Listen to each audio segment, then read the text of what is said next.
Olá, aqui é Marcos Rovinski, Rádio Simers Web, programa Simers Cultural. Hoje estamos com uma convidada especial, a delegada Cristiane Machado Pires Ramos, responsável pela Delegacia do Idoso, né, e que vai nos falar sobre a sua atividade. A delegada, ela então é delegada de polícia titular da Delegacia de Proteção à Pessoa Idosa de Porto Alegre, é diretora da Divisão de Proteção ao Idoso e Combate aos Crimes de Intolerância da Polícia Civil e representante da Polícia Civil no Comitê Interinstitucional do Idoso no Tribunal de Justiça e ainda é conselheira titular do Conselho Estadual da Pessoa Idosa. É uma jovem que está no mundo dos idosos, né, ajudando a proteger os idosos. Então a palavra está com a senhora, delegada. Bom dia Marcos, bom dia a todos os ouvintes aqui, o pessoal que está assistindo também via transmissão.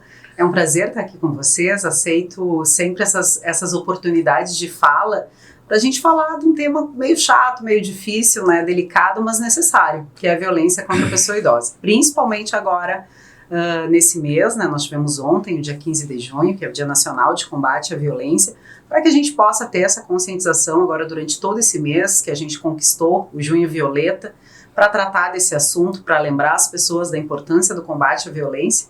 Pequeno reparo no currículo, eu hoje estou vice-presidente do Conselho Estadual do Idoso, já fui eleita anteriormente na chapa, e também, com muito orgulho, represento toda a região sul do Brasil na Comissão Vetos, né, a comissão do Ministério da Justiça.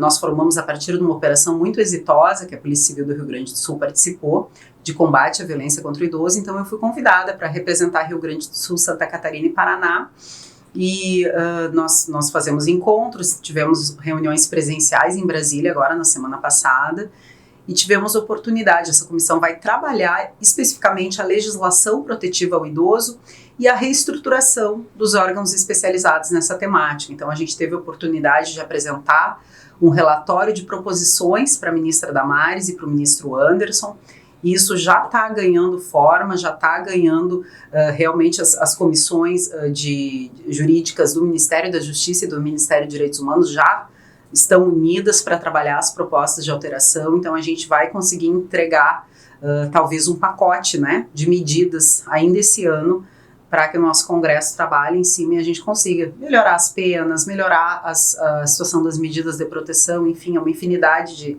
um relatório grande ali que foi dissecado pela ministra. Nós tivemos 2 horas com ela semana passada, ela ficou muito impressionada com as proposições e os anseios que a Polícia Judiciária tem nessa área, e acho que o resultado vai ser muito positivo. Sem dúvida, é de impressionar, delegada, a sua proatividade só mostra, né, a importância que a senhora está assumindo em nível nacional, né? Falando nisso, rapidamente, podia comentar a sua trajetória desde que veio de Santiago? Faz tempo. Então, Faz tempo. Vamos lá. Na verdade eu saí de Santiago, sou de Santiago, comentei isso antes com o senhor, muito orgulho, tenho muito orgulho da minha cidade. Saí novinha, né, fiz aquela migração natural de ir para Santa Maria para estudar na Faculdade Federal que nós temos lá, cursei Direito. E ainda no 3º semestre já fui aprovada no concurso para o Ministério Público. Então eu fui também com muito orgulho servidora do Ministério Público por 10 anos. Fiz toda a minha faculdade já atuando na ponta e especificamente na área de defesa comunitária. Eu fiquei muitos anos e aquilo lá já me transformou, na verdade me preparou para o trabalho que eu faço hoje, porque a gente já fazia naquela época, né? Eu era servidora oficial de diligências, então eu fazia esse trabalho externo de visitar idosos, de visitar lares, sem nunca imaginar que eu trabalharia tão especificamente com isso.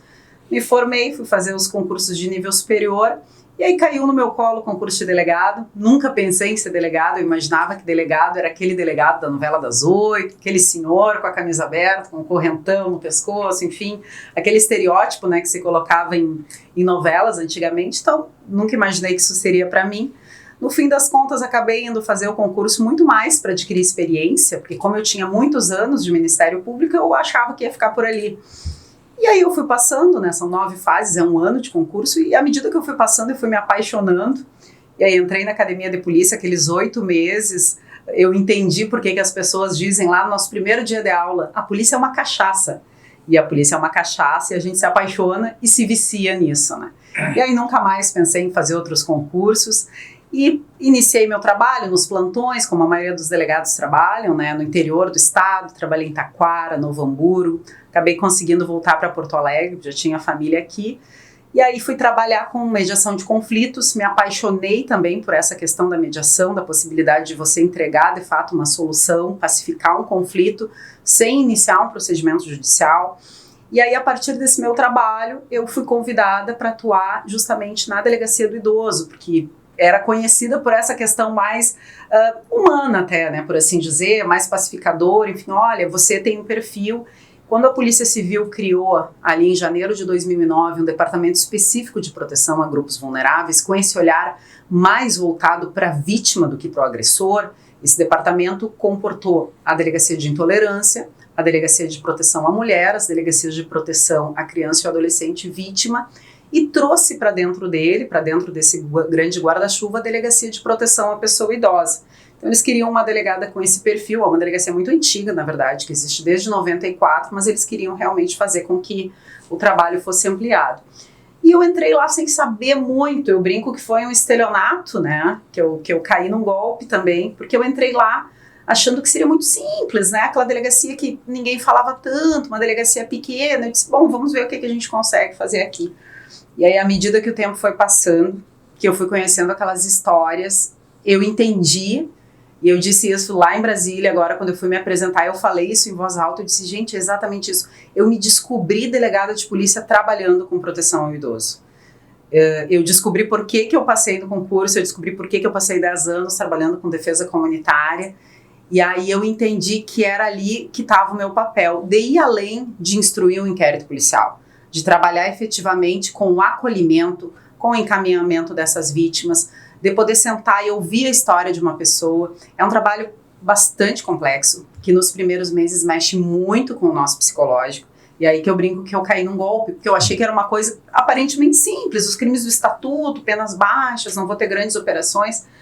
E aí, à medida que eu fui conhecendo, eu descobri o quanto aquilo mexia comigo e eu entendi o quão fortes eram os policiais que trabalhavam ali.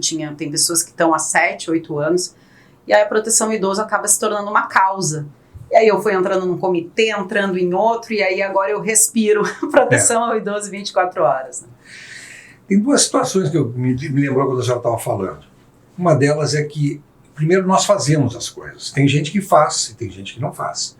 Então, me lembro, só para contextualizar, tem a história de um proprietário de uma fábrica de sapatos que pediu para um funcionário ir numa certa cidade para ver como é que era a situação da população da cidade. E o cara voltou dizendo assim, sim, patrão, nem vai lá que ninguém usa sapato lá. Aí ele deu a mesma missão para um outro.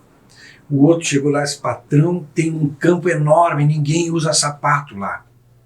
Ou seja, tem gente que faz e tem gente que não vê a oportunidade. O que a senhora fez foi ver a oportunidade de poder ajudar a população em fazer. Uma outra coisa interessante, o Steve Jobs, já falecido, que criou a Apple, ele tem um discurso famoso quando ele foi paraninfo numa universidade de Stanford, que ele não era formado em nada, né? Ele chegou a entrar numa faculdade e não concluiu. E ele fala em juntar os pontos. A gente só junta os pontos depois. Quer dizer, Deus quer, o homem sonha e a obra nasce, mas a gente só vai se dar conta que a gente fez o que o velhinho lá de cima mandou quando tu juntar os pontos da tua vida. Então, assim, o que está acontecendo hoje é que está se criando um roteiro e nós somos protagonistas da nossa vida, né? Enfim, hoje então, a titular da Delegacia do Idoso.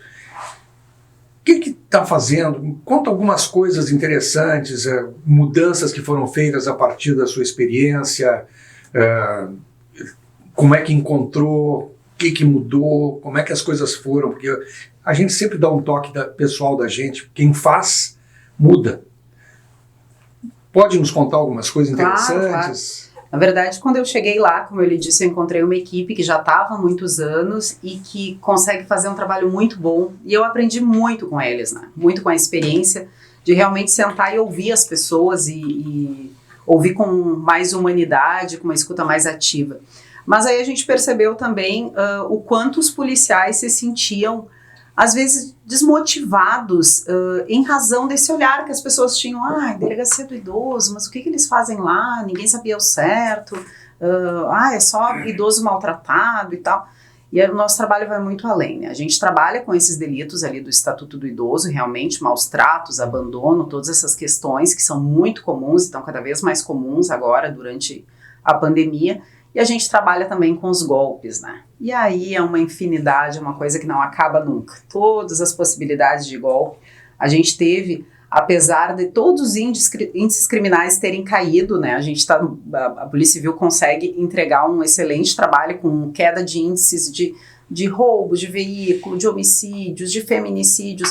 A questão dos golpes e dos estelionatos durante a pandemia contra pessoas, principalmente contra pessoas maiores de 60 anos, aumentou 60%, né, de 2020 em relação ao mesmo período de 2019. Então a gente percebia que os policiais não conseguiam mostrar o trabalho deles adequadamente e não conseguiam prestar, se sentiam também um pouco frustrados, porque o idoso, quando procura a delegacia, ele quer muito mais do que uma situação criminal. Ele tem outras demandas e ele não sabe a quem recorrer. E a delegacia é um balcão aberto 24 horas por dia, né, 7 dias por semana. A partir daí eu comecei a estabelecer termos de cooperações com outros órgãos, convênios com outros órgãos, e a gente foi muito feliz nesses primeiros termos. Já, por exemplo, eu posso citar um termo de cooperação com o Sejusc 60+. Como eu já vinha desse trabalho de mediação de conflitos e eu trouxe esse trabalho para dentro da Delegacia do Idoso, hoje a gente consegue mediar, né, a Polícia Civil tem esse programa de mediação e eu trouxe ele. Essa foi uma das diferenças, não se fazia mediação de conflitos ali. E muitas vezes a mediação põe fim a um conflito entre um pai e um filho que não estão conseguindo se acertar em relação à gestão do patrimônio. Essa questão patrimonial do idoso gera muito conflito familiar, as pessoas geralmente querem gerir, querem ignorar a vontade do idoso, que ainda tem a sua capacidade plena, querem ignorar e os filhos querem decidir o que ele tem que fazer. Então, muitas vezes, nessa discussão, geram assim, injúrias, ameaças, questões que acabam virando uma ocorrência. E o idoso não queria, na verdade, fazer aquela ocorrência, ele quer resolver.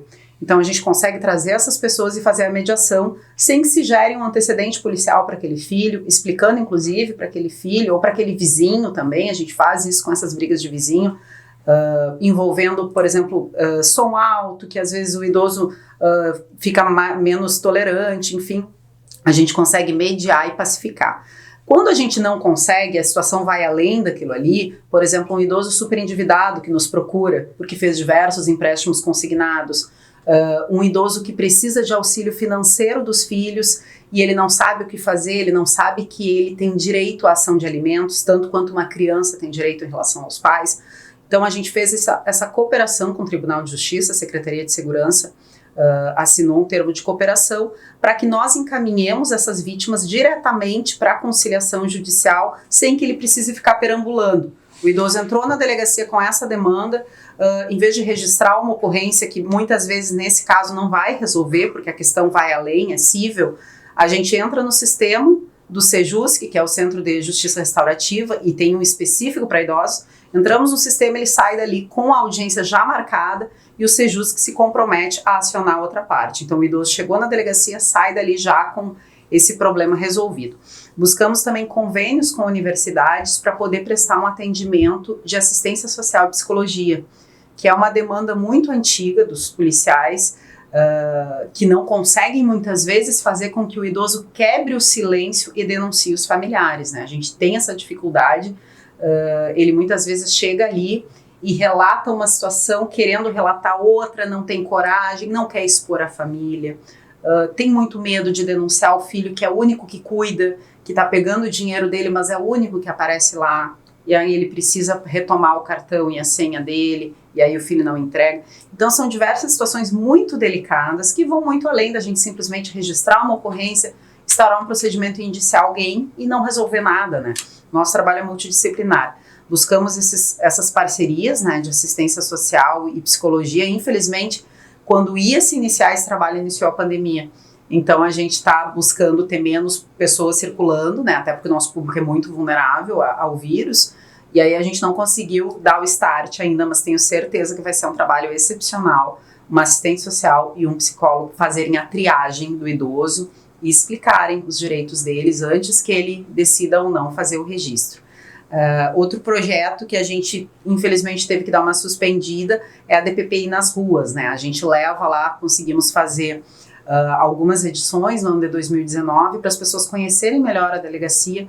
Então a gente leva a nossa delegacia móvel para o Largo Glênio Pérez, que tem uma circulação grande de pessoas idosas, e a gente passa o dia inteiro lá atendendo público, entregando panfletos, fazendo aquele trabalho de ir realmente para onde o idoso está e tentar, de certa forma, coibir os golpes que acontecem ali na rua, né? Com informação. A melhor maneira de prevenir esses golpes é a informação. Então, essas são algumas das ações. Além de projetos, e eu comecei a participar, apresentar muitos projetos e concorrer a verbas, né, do Fundo de Bens Lesados do Ministério Público. Já estou no 3º projeto, tentando conseguir viatura, reestruturar a delegacia, e aí eu fui muito feliz, já consegui ganhar algumas verbas também, trazer para a gente conseguir entregar um lugar melhor para o idoso que vai lá e para o policial que se dispõe a trabalhar com essa temática. Como é que a senhora vê a inserção da mulher na delegacia de polícia? Vou dizer por quê. As mulheres entraram como delegadas de polícia, começaram a entrar no final da década de 80. E hoje a gente olha, a chefe de polícia, a doutora delegada Nadine, é mulher, e grande parte das delegacias são ocupadas por mulheres, e não por serem mulheres, mas por serem competentes. Me conta como é que a senhora vê essa inserção da mulher na polícia, que normalmente é considerada uma estrutura tão machista e tão, enfim, tão difícil de lidar com isso, né? Exatamente. Na verdade, claro que todos nós vemos isso de maneira muito positiva, e o ideal é que a gente consiga naturalizar isso tanto a ponto de que a gente não precise mais debater, né? Mas a gente ainda precisa. Mesmo no momento em que nós temos uma chefe de polícia mulher que muito nos inspira, acho que foi uma inspiração e foi uma motivação para todas as delegadas poder nos ver representadas por uma pessoa tão competente quanto a chefe Nadine. E aqui eu consigo falar por todas, porque ela é uma unanimidade entre colegas e colegas, mas principalmente entre as mulheres que a veem realmente como uma inspiração, uma mulher que trabalha muito e consegue tratar todo mundo com uma gentileza e com uma humanidade e circular entre todos os setores e atuar de maneira operacional e de maneira humana e atuar com acolhimento. Então nós temos hoje, além da nossa chefe, nós temos mulheres representando departamentos operacionais, departamentos não operacionais, não há mais essa diferenciação e elas estão lá pela competência delas, não por serem mulheres, né? Não porque esse ou aquele departamento precisa ou não de um olhar feminino. Eu acredito que sim, há diferenças, e claro que há diferenças entre o trabalho de um homem e de uma mulher, mas são sempre positivas. Então, independente daquele departamento, eu posso dar um exemplo, tem uma grande amiga, uma colega, a delegada Vanessa Pires Correia, que chefia com extrema competência o departamento de homicídios, Departamento Estadual de Homicídios. Delegada Adriana Regina da Costa chefia todo o departamento da região metropolitana. Então são mulheres que estão lá na ponta operacional, aqui em Porto Alegre mesmo, diversas delegacias de bairro, delegacias distritais, tem mulheres à sua frente, trabalhando com latrocínio, com roubo de veículos, com todas essas questões de polícia. E na hora de ir para uma operação, todas elas vão e fazem acontecer e atuam, as policiais, as escrivãs também. Eu ontem fiz uma operação, muitas mulheres participando, com esse olhar para o idoso. Era uma operação específica, né? A gente fez uma grande operação, Operação Senectus, era específica de proteção ao idoso, e a gente tinha, eu vejo, a única diferença que eu vejo é a força física, né? Mas isso, muitas vezes, até a força física consegue, com uma boa técnica, ser suplantada também. Então, no mais, não há diferença. A diferença em quem quer fazer, quem quer ir além, quem quer estudar, se manter atualizado. Eu não posso dizer que eu tenha sofrido preconceito ou machismo por ser mulher. eu tenho ali uma historiazinha que eu conto, agora eu não posso dar muitos detalhes, não identifico as pessoas, mas houve uma delegacia na qual eu fui apresentada pelo meu chefe, que já era um senhor de idade, do interior, já tinha uma cabeça um pouco diferente. Quando ele me apresentou como a nova delegada, eu acho que ele, querendo ser querido comigo, falou uma frase muito infeliz.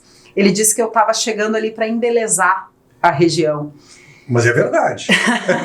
Ele não estava mentindo. Não, mas aí ele se limitou a dizer isso e eu fiquei naquele momento assim, sem reação. Depois eu entendi que não tinha mal nenhum naquilo que ele estava dizendo, mas essa visão de que uma mulher, ou uma mulher, sei lá, que se arruma, enfim, ela não pode ter outras capacidades.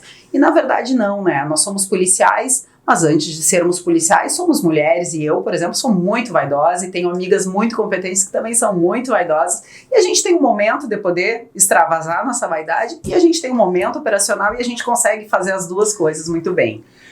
Esse é um momento interessante, porque assim, eu tenho 2 filhas, né? Também muito competentes no que fazem. A minha filha mais nova é médica. E a diferença entre 35 anos depois que eu me formei, ela se formou. E a diferença é fantástica, porque na minha turma devia ter 10% de mulheres. Na turma dela, 50% eram mulheres. Hoje a medicina está se transformando numa profissão muito feminina. E a polícia também. Mas não só a polícia. Veja os concursos para o Ministério Público, concursos para juízes, esses concursos em que se precisa estudo, seriedade, aplicação, as mulheres estão mostrando o seu valor, mostrando sua importância. Então é por competência, não é por serem bonitas e nem por estar embelezando o local. Mas, além disso, são competentes. Isso dá para... A única parte que eu faço em relação a isso, e que é uma reclamação que eu ouço de colegas, é a impressão de que a mulher, seja na polícia, seja em qualquer lugar, às vezes tem que ir um pouco além para provar, e ela tem que manter uma postura de ainda maior seriedade nos ambientes do que um homem. Às vezes o homem pode fazer uma brincadeira e não ser mal interpretado, e uma mulher não.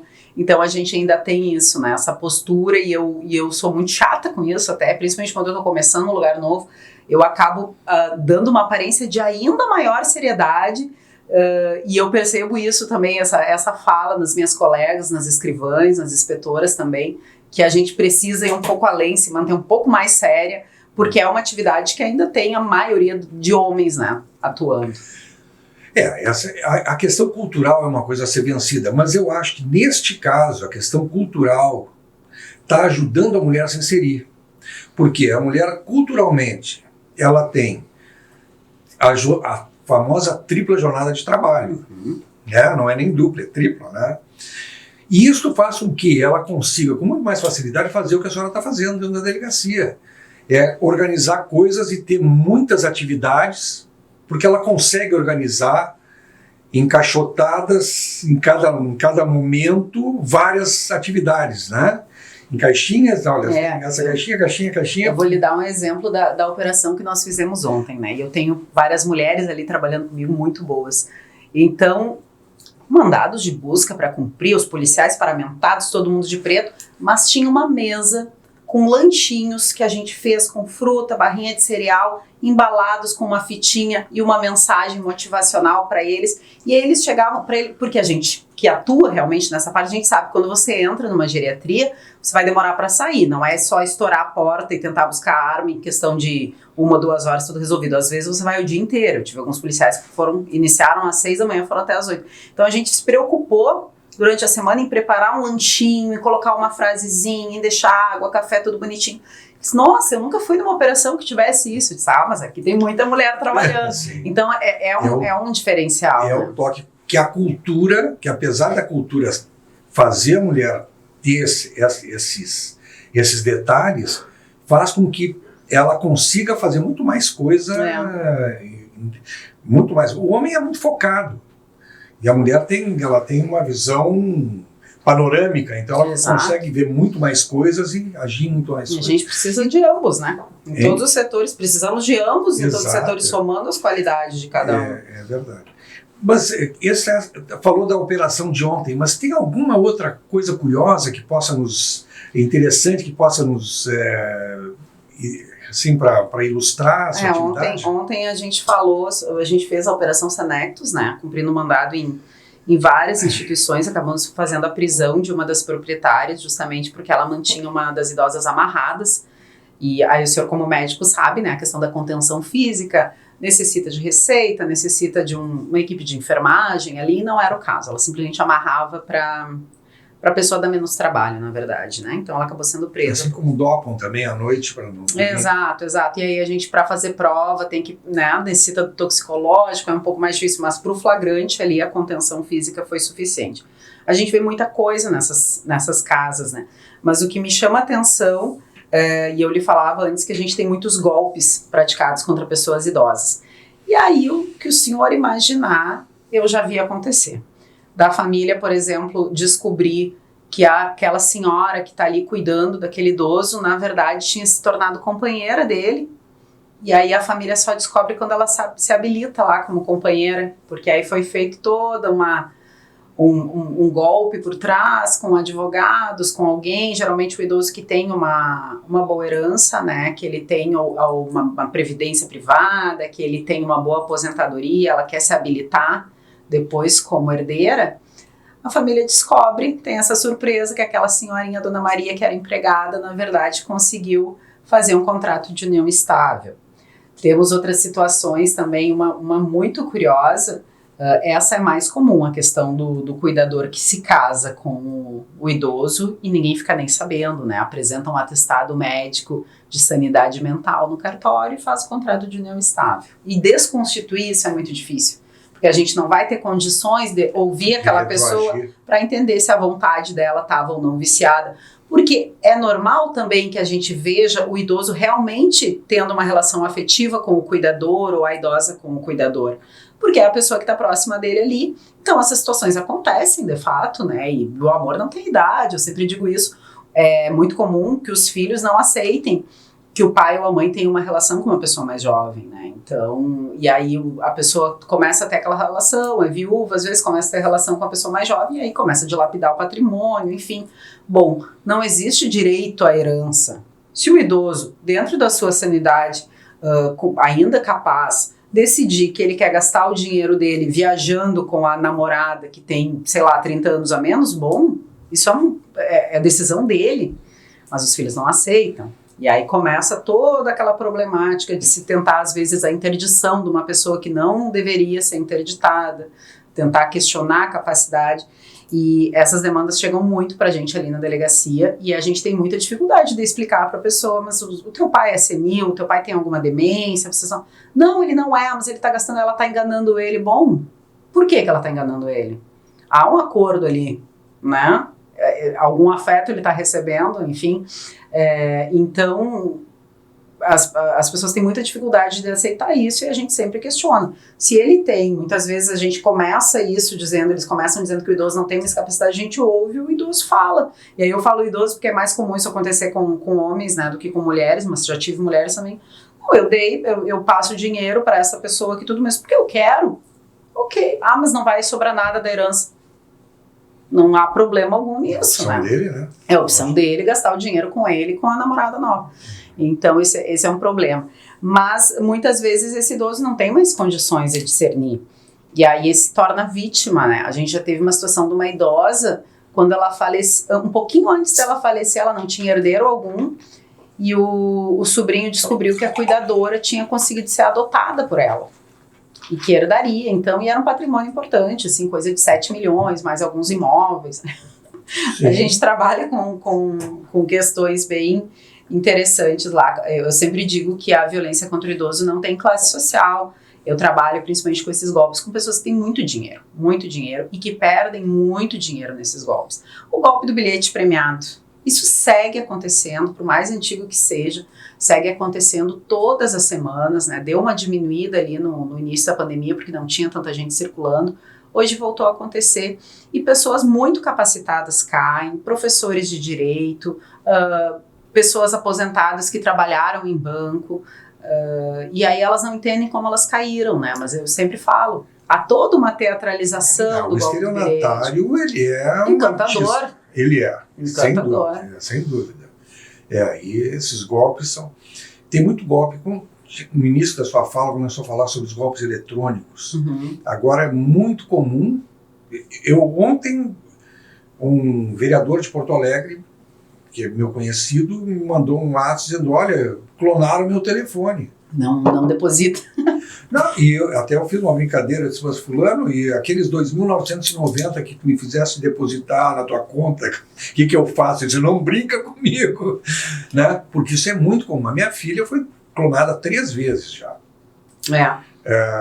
Fora a clonagem de WhatsApp, a pessoa não tem ingerência nenhuma sobre aquilo, né? No máximo, ela clicou num link que ela não deveria ter clicado, ou prestou alguma informação que não deveria ter prestado. Mas um golpe também que está bastante comum, que a gente chama de golpe motoboy, até foi alvo de uma matéria do Fantástico uns dias atrás. Isso é importante da gente falar porque qualquer pessoa também tá passível de atender esse tipo de ligação. E não é só com idosos, a gente tem pessoas de todas as idades. Eu até foco mais nos idosos porque são o meu público-alvo.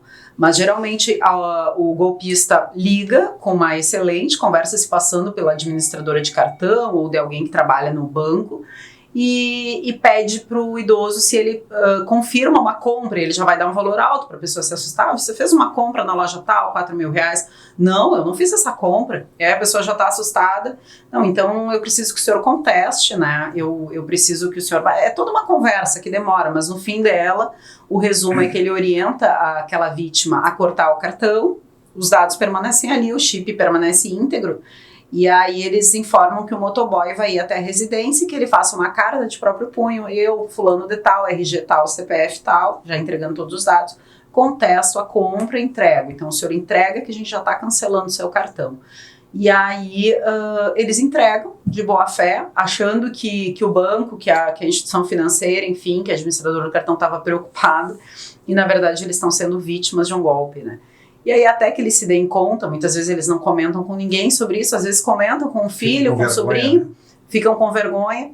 Essa questão do golpe aí, as pessoas têm muita vergonha. O golpe do bilhete é completamente subnotificado. Quando as pessoas se dão conta, lá pelo 2º, 3º dia que elas foram vítimas de um golpe, que ninguém vai ligar para fazer a troca do bilhete, elas não querem contar. Se elas contam, a história remete a uma extorsão, remete a um sequestro relâmpago.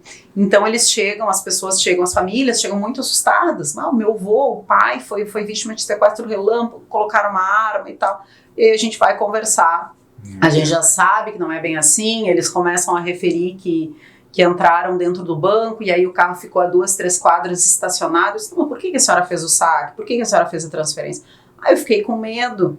Mas a pessoa estava 2, 3 quadras com a arma, e aí a gente, né, conversa em separado com as famílias, conversa separado com o idoso, explica que o idoso, na verdade, foi enganado, ele foi uma vítima também, mas há também uma certa dupla torpeza aí, né, uma ambição do idoso em tentar passar a perna no suposto golpista. Então as pessoas realmente ficam muito constrangidas de admitir. Eu fui contactado exatamente nessa história do cartão. E lógico que eles são muito convincentes, muito convincentes. Só que assim, o cartão me deu até o nome do banco, cartão do banco tal, então olha, eu vou lhe passar para mesma história, né? Vou lhe passar, o senhor não dê nenhuma informação, mas eles tinham toda a informação, né? Eles têm todos, não sei como é que eles conseguem entrar, e aí o que eu fiz? Eu liguei para a minha operadora do cartão, lógico, eles estavam ocupando meu telefone, disse, olha, só um minutinho, desliguei, e a pessoa ligava e voltava a ligar, disse, olha, eu estou no banheiro, me desligo, não, já daqui a pouco. Eu liguei para a minha operadora, né? Eles disseram, não tem nenhuma compra no seu... E eles insistindo, me ligando. Então, realmente, eles são muito convincentes, eu acho que é importante... A gente alertar, né? Alertar, eu acho. Esses dias eu recebi um gerente de banco aposentado que caiu nesse golpe. E ele não entregou só o cartão que estava sendo questionado, ele entregou todos. Porque ele pegou todos os cartões deles, cancela tudo, estou entregando tudo. Então, assim, veja, se um gerente de banco que trabalhou a vida inteira numa instituição financeira cai... Eu ouvi um psiquiatra uma vez falando, eu sempre uso essa frase, para não cair num golpe, a gente tem que entender que qualquer um de nós pode cair num golpe. Sim. E aí isso muda um pouco. Tem que estar sempre preparado para cair num golpe. Tem que estar Exatamente. atrás. nos dê mais subsídios sobre a sua atividade, sobre a história de golpes contra idosos. É um golpe interessante e que toca a profissão de vocês também, né? E teve uma repercussão muito boa no ano passado. Foi um golpe praticado por um cuidador de idosos que se apresentava como médico e fazia atendimento domiciliar. Ele se utilizava do carimbo de um profissional que teve esse carimbo perdido há muitos anos atrás. Ele tem essa ocorrência de muitos anos, em que ele foi assaltado e no carro dele havia pasta, havia carimbo, enfim. Essa pessoa teve acesso a isso a partir de esse assalto, foi em 2008, 2009, e esse nosso golpista teve acesso a isso pelo menos a partir de 2013, a gente foi para trás identificando outras vítimas, identificamos pelo menos umas 7 vítimas que ele fez, mas na verdade essa questão do falso médico, a gente recebeu a denúncia do CREMERS, de que teria uma pessoa se passando por um médico, e aí fizemos um trabalho de investigação policial, né, realizamos algumas diligências, e aí conseguimos estar na casa de uma das pessoas que ele atenderia naquele dia. A gente, né, entra como se fosse verificar alguma situação ali, porque a gente faz muito essas visitas a idosos que têm denúncias, e aí conseguimos fazer realmente uma prisão em flagrante, porque ele tratava de fato essas pessoas. Um paciente que depois de ser examinado se verificou que tinha câncer e estava sendo tratado, ele conseguiu convencer a família de que ele não responderia bem a um tratamento, que ele deveria ser tratado em casa. Então ele ficou ao longo de um ano tratando essa pessoa com medicação na verdade, dopando essa pessoa, na verdade, né, com remédio para dor e dopando, que ele conseguia adquirir através ele tinha um bloco de receituário de controle especial com ele, a gente fez diversas apreensões, percebeu que ele furtava coisas em hospitais, né, até para fazer essa fantasia toda de médico. Ele tinha toalhas, pranchetas, diversos materiais com logo de hospitais onde ele dizia que trabalhava. E aí a gente conseguiu dar bastante publicidade para essa prisão, justamente porque nós queríamos naquele momento trazer outras vítimas. E o que acabou acontecendo é que outras pessoas se apresentaram, inclusive desembargadores foram clientes, né, pacientes desse falso médico. E eu digo assim, eu refiro à profissão, porque você vê que pessoas esclarecidas e tal. Ele trabalhava como cuidador em alguns hospitais e ali ele ficava cooptando outros pacientes. Ele chegava, estava como cuidador num leito e ia no outro e dizia que ele era um médico, que prestava atendimento e tal. Nós descobrimos que, na verdade, ele era casado com uma cuidadora e essa cuidadora inseria ele, como fingia que não conhecia, inseria ele como médico na casa dessas pessoas. E ele conseguiu, com isso, dilapidar o patrimônio de muitas vítimas, né? Ele também ele na verdade conquistava uma das mulheres da casa, acabava tendo um relacionamento afetivo. Por exemplo, ele era o suposto médico da mãe e aí ele se relacionava com a filha.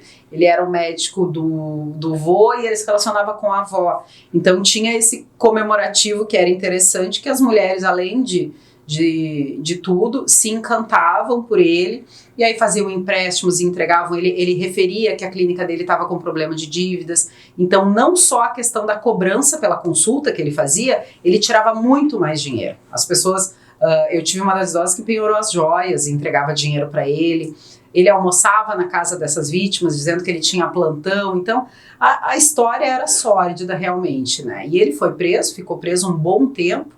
Em razão desses crimes serem praticados sem violência, ele acabou sendo solto alguns meses depois e respondeu em liberdade, mas foi, de fato, condenado, né? Isso foi bastante importante. Eu até compartilhei a sentença de condenação com o pessoal do CREMERS, que foi quem nos trouxe, né, para verem a efetividade de um bom trabalho policial, de um bom inquérito, né? A gente coletou bastante prova, ouviu muita gente. Eu, com certeza, teria mais vítimas se eu pudesse ter divulgado o rosto dele. Eu divulguei a descrição de como era a pessoa e aí consegui que o médico verdadeiro, cujo nome ele utilizava, me permitisse que eu dissesse: olha, o doutor fulano de tal, que não atende em Porto Alegre. Então, se alguém recebeu atendimento domiciliar do doutor fulano de tal, CRM tal, foi por esse estelionatário. E aí a gente conseguiu trazer alguns casos, inclusive dele conseguir procuração e transferir apartamentos para o nome dele. Teve muita coisa. Isso pode ser revertido posteriormente? Essas questões são muito difíceis de reverter. Essa questão do apartamento, por exemplo, as pessoas só descobriram que tinham sido vítimas desse golpe agora em 2020. E isso foi em 2013, que ele conseguiu simular uma contratação e acabou ele ficando com o dinheiro e o pessoal não entendeu muito bem o que tinha acontecido naquela época. E, enfim, foi um trabalho bastante interessante. E também foi um divisor de águas ali, porque foi quando a gente entrou na delegacia em 2019 que esse fato aconteceu. E a publicidade foi tão grande em cima do nosso trabalho que as pessoas começaram a saber mais que a delegacia existia e os próprios policiais também a se sentirem mais valorizados. Eu acho que é muito importante isso que a senhora falou, é a divulgação do que se faz. A divulgação do trabalho. Porque assim como a polícia e outras instituições da segurança pública, as pessoas sabem muito pouco a respeito disso, a respeito dessas instituições. E acabam não sabendo o que pode ser feito, o que pode ser denunciado, né? Eu acho que é importante a divulgação desse tipo de situação.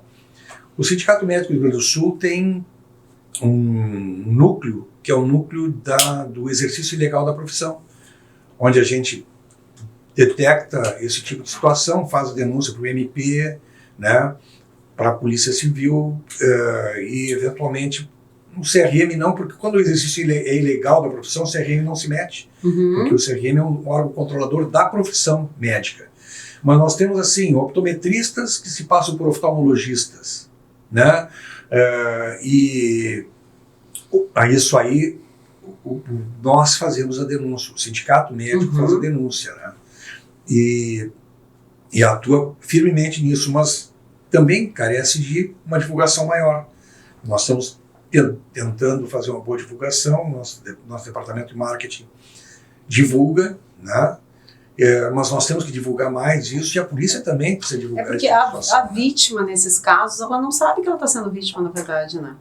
Ela não sabe. E o estelionatário é um cara muito simpático, insinuante, normalmente muito matreiro, né? Muito articulado. Nesse caso que eu referi para o senhor, que importou nessa prisão em flagrante, é muito triste a maneira como isso acabou, porque o idoso faleceu e, na sequência, a idosa, que acabou tendo um caso com ele, também estava com câncer e não sabia, porque o médico que ela consultava, enfim, era ele, esse que ia em casa. E ela acabou falecendo também, os dois faleceram antes da condenação. Por falta de atendimento médico. Por falta de atendimento com o médico. Nós temos que ter muito cuidado, assim. E aí também vamos fazer uma extensão, já que estamos conversando sobre o assunto, é a questão do exercício da profissão. Nós hoje temos aqui no Brasil, tem 16 projetos de lei autorizando médicos que não têm formação acadêmica no Brasil e que não têm exame de revalida possa trabalhar. E nós temos faculdade de medicina nas fronteiras, por exemplo, Pedro Juan Cabageiro tem 9 faculdades de medicina. 9 faculdades de medicina a 200, 300, 400 reais por mês. É impossível manter uma faculdade de medicina. Um hospital, 90 ou 100 leitos na cidade para fazer treinamento. Quer dizer, essas pessoas são formadas numa faculdade e eles não têm autorização para trabalhar no país deles, no país de formação. Essas faculdades são feitas para trazer médicos para o Brasil sem formação adequada e sem o exame de revalida. Então, é importante que as pessoas tenham a noção da importância de ter formação acadêmica adequada no Brasil, apesar de hoje as faculdades algumas faculdades foram criadas nos últimos tempos, a estrutura é criticável, acho que nós temos que ter uma abordagem sobre isso, mas no exterior tem que ter o exame de revalida. Aliás, o Sindicato Médico foi criado em 1931, onde não existia problema trabalhista para ter sindicato, mas o problema era exatamente isso, nós tínhamos muitas pessoas se aproveitando da ideia positivista do Augusto Conte, que autorizava pessoas, bom, eu me sinto em condições de ser médico, então vou ser médico. Então atendiam os práticos licenciados, né? E o Sindicato Médico começou exatamente com isso. Em 1932, teve o primeiro exame de revalida no Brasil. A partir dali, qualquer médico formado no exterior, ou se não era médico formal no Brasil, tinha que ter exame de revalida. Então é importante essa aí do exercício legal da profissão, que a senhora detectou um exemplo, o exemplo extremo, quer dizer, o cara era um estelionatário mesmo, né? É importante. E seria importante que nós tivéssemos também uma regulamentação do trabalho do cuidador. Que ele tivesse cursos profissionalizantes específicos, que ele tivesse que apresentar, por exemplo, os antecedentes policiais, para verificar se a gente não tem fatos relacionados à violência contra o idoso. Não existe nenhuma regulamentação, né? E é um trabalho cada vez mais necessário. O Brasil está envelhecendo, Rio Grande do Sul ainda mais, e Porto Alegre, acho que hoje é a capital mais velha, né? Nós temos já mais idosos aqui do que a soma de crianças e adolescentes até 14 anos. Esse dado é de 7 de outubro de 2019. Ele inverteu completamente a pirâmide. Porto Alegre já está no patamar que o Brasil vai chegar em 2030. E a gente precisa se preocupar com isso, porque todo mundo vai precisar ou da instituição do longa permanência ou do cuidador, né? As famílias são cada vez menores, as pessoas têm cada vez menos pessoas disponíveis para cuidar dos idosos. E não existe regulamentação, é um empregado doméstico, na verdade, né? Não existe uma capacitação, é bastante complicado. Existe muita violência aí, financeira, psicológica, violência física. Eu acho que o que a senhora está falando remete à necessidade de nós prepararmos a sociedade para o envelhecimento. A geriatria é o futuro, né? Os geriatras aí são os que mais vão ter trabalho daqui para frente. Os gerontólogos também. Eu acho que é importante que as pessoas se acostumem. Assim como é importante as pessoas se acostumarem com a ideia de aposentadoria, que é muito difícil. E se organizarem para isso. É muito difícil a gente se aposentar, eu sei por mim.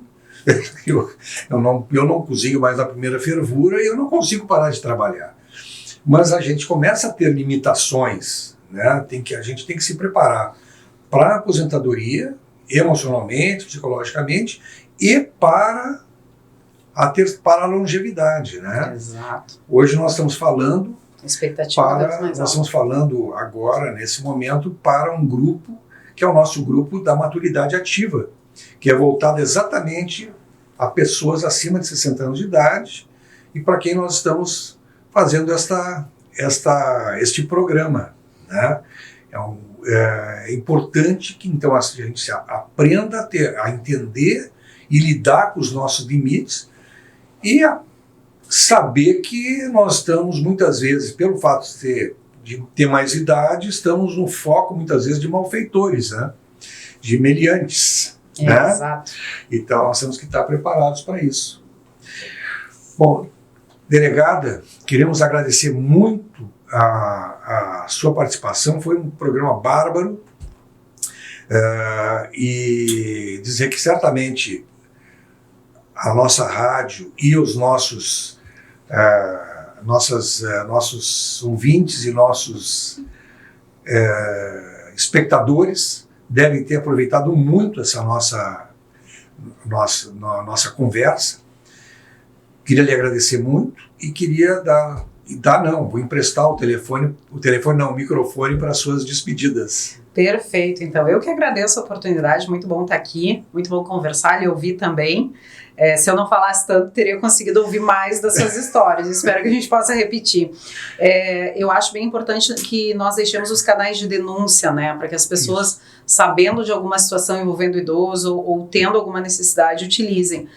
Eu sempre indico o Disque 100, da Ouvidoria Nacional de Direitos Humanos, está cada vez mais sendo aperfeiçoado o Disque 100, seja no momento do atendimento lá mais célere, seja num trabalho que a gente vai ter agora com o CNJ, eu também estou nessa. Temos amanhã não, dia 18, já reunião com o CNJ para que a gente consiga preparar um questionário de avaliação de risco que o operador do Disque 100 vai fazer para o idoso. A partir dali... O Disque 100 é 100. 100. Ele fica baseado lá em Brasília, mas ele é disparado em até 24 horas, claro, não substitui 190, não substitui 197, os telefones de emergência, mas ele é disparado para a delegacia onde a pessoa relatou que aconteceu o fato. E a nossa ideia, então, é que o Disque 100 vá além de receber a denúncia e ouça o idoso com alguns critérios para verificar qual o grau de risco que ele está correndo naquele momento. E aí trate de maneira melhor isso. Então, estou participando dessa formatação. A Polícia Civil, através do site www.pc.rs.gov.br, tem a delegacia online, em que as pessoas podem registrar as ocorrências sem sair de casa nesse momento de distanciamento. O rol de crimes foi bastante ampliado. Nós temos também no mesmo site o banner Denuncie, onde você pode fazer denúncia anônima. E aí eu vou deixar o telefone do Denuncie, que é o WhatsApp que a polícia disponibiliza, que é o 51 para todo o estado do Rio Grande do Sul, 984440606. Esse é o telefone do Denuncie da Polícia Civil. 51 98 8444 0606. É o WhatsApp para... É o WhatsApp para denúncias de qualquer crime, também em relação ao idoso. Fico à disposição, nossa delegacia funciona ali no Palácio da Polícia, na Avenida Ipiranga 1803, em horário de expediente, mas qualquer delegacia está apta a receber as pessoas idosas, a registrar as ocorrências e dar os encaminhamentos. Muito obrigada. Nós é que agradecemos. 100 é o telefone para denúncias. 100, exato. Tá? E além do 197 e do 190. Exatamente. Então, muito obrigado, delegada.